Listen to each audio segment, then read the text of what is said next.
What is going on, JW Faction? My name is Josh Williamson. So for this whole video recipe, I'm going to show you how to make croissants. Now, do not let this recipe intimidate you, okay? This is a very easy and simple recipe to do. It's just a time-consuming recipe. Don't let that part intimidate you because everything you do throughout this recipe is well worth it, okay? It's worth every single ounce of time you put into this recipe. So let's get started. So to start this recipe off, in this little measuring cup right here, I have 2¼ cups of all-purpose flour. And to that, I'm going to add a ½ tablespoon of salt, and then just mix those together. Alright, so also have 1 cup of milk that I put in the microwave and I heated up until it was 110 degrees Fahrenheit. But if you don't have a thermometer to check that, you can just put your finger inside the milk, and if it's slightly warmer than your finger, that means you're ready to go. Now, but anyways, I'm going to add 2 tablespoons of sugar to that, and 2¼ teaspoons of instant dry yeast. And I'm going to mix those together. Alright, so after that's mixed in, what we're going to do now is slowly add that flour and salt mixture that we made before. Now, we're not going to add all of it right now because we don't know for sure if we need all of it. So just keep adding it in stages and I'll show you what to do later on. And add almost all the rest of the flour, but leave like 1/4 of it behind and put it on the counter. And then just mix this flour in. Now just dump that mixture from the bowl onto the floured surface. And then just knead it a little bit and keep on adding flour underneath so that it doesn't stick to the counter all the time. And then just keep doing this until the dough is not sticky anymore. It's all smooth and elastic. I'll show you what it looks like when I'm done. Alright, so this is what the dough ball should look like when you're done kneading a lot of flour in there. See, you push your finger in the dough ball and it kind of pushes back like that. That's what you want. Alright, so for the next step, I rinsed out the bowl that we mixed the dough in and I sprayed it with cooking spray. And we're going to put the dough ball in there. Now the cooking spray just keeps the dough from sticking while we're doing the next step. And you want to take a towel and put it over the bowl. And we're going to let this sit and rise for about an hour. Alright, so while the dough is rising, we're going to get started on the butter layer for this recipe. Now, I have 1 cup of butter on a sheet of parchment paper. Now I'm going to take another sheet of parchment paper and put it on there. And using a rolling pin, we're going to beat the living crap out of this butter until it flattens out into a nice rectangle. Alright, so the butter should look kind of like this whenever you're done beating it with the rolling pin. Now, what we're going to do with this is we're going to wrap it up and put this in the refrigerator for about an hour or so to chill. Alright, so the dough is now done rising for now. Now, the first time you rise it, it's not going to rise as much. It's just going to double a little bit in size. But anyways, we're going to cover it in some plastic wrap. I'm going to have to do some more after I cut this part off.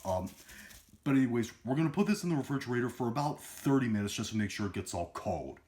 Alright, so the dough is now done chilling. Now, I put it on another floured surface. Well, it's the same surface, but I just put some more flour on top of the counter.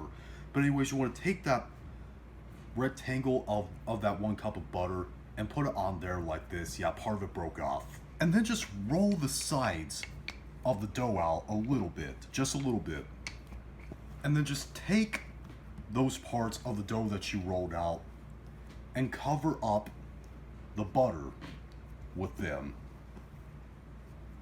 And then just turn over on the other side. And what you want to do now is roll this out until it's a pretty long size. I'll show you what it looks like when I'm done. Okay, so roll it out until it's about that long and just take one of the sides and fold it about halfway down and make sure you have one of these food brushes on hand because you want to brush the excess flour off from it, off from the bottom from where you rolled it out. And do the same with the other side. Fold it down like that and brush that excess flour off of there. After you've done all that, what you want to do is cover this in plastic wrap and put it in the refrigerator to chill out.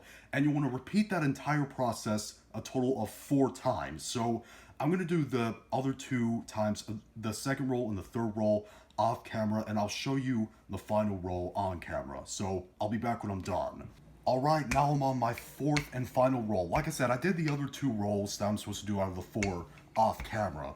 So let me show you once again how you're supposed to roll it out. Just roll it out like this. And the way you fold it is take one end and put it in the middle like that. And brush off the excess flour with a brush. And then just put the other side on top of there like that. And brush off all the excess flour that's there, if there is. And the reason why we rolled and folded it and refrigerated it like this 4 times is because it makes those layers that are in croissants. So anyways, after you got all the rolls done, what you want to do now is cover this back up in plastic wrap and put it in the refrigerator overnight. Alright, so it's the next day. I let the dough chill in the refrigerator overnight, and it's kind of puffed up a little bit. So what we're going to do now is roll it out a final time. I'll show you what it looks like. Alright, so now that it's rolled out like this, about this size, what we're going to do now is take a pizza cutter. Now you can use a knife if you want to. I find a pizza cutter is a lot easier for this. And you want to like cut some triangles out like I'm doing right here. And after you've done that, what you want to do is flip it over and brush the excess flour off the other side. Because what we're going to do now after that is cut like an inch of it at the top with the pizza cutter and just roll it out like this. Now the reason we split it at the top is because it makes it easier to roll out into a croissant shape like you see I've done right here. And just repeat the process with the rest of the dough triangles you have.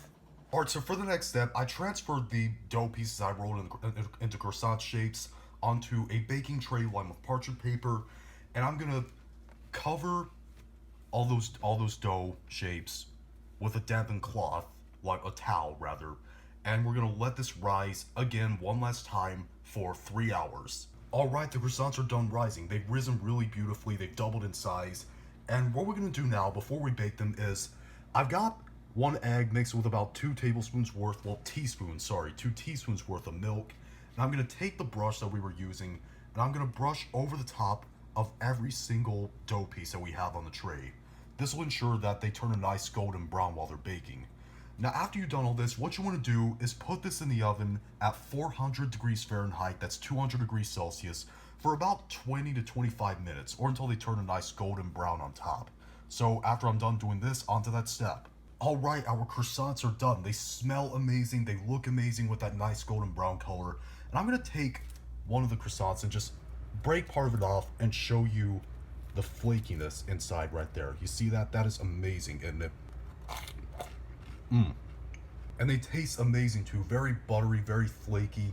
You cannot go wrong with this. Like I said, this is a very time-consuming recipe, but the steps are easy. It is just time-consuming, but it is all well worth the time you put into these. They taste amazing, and I really hope you try these out. But if you do, leave it in the comment section down below and tell me what you thought, whether you liked it or you hated it. And if you liked this video, thumb it up. Hate this video, thumb it down. And be sure to subscribe and become a member of the JW Faction Arc journey to 10,000 subscribers. See you later.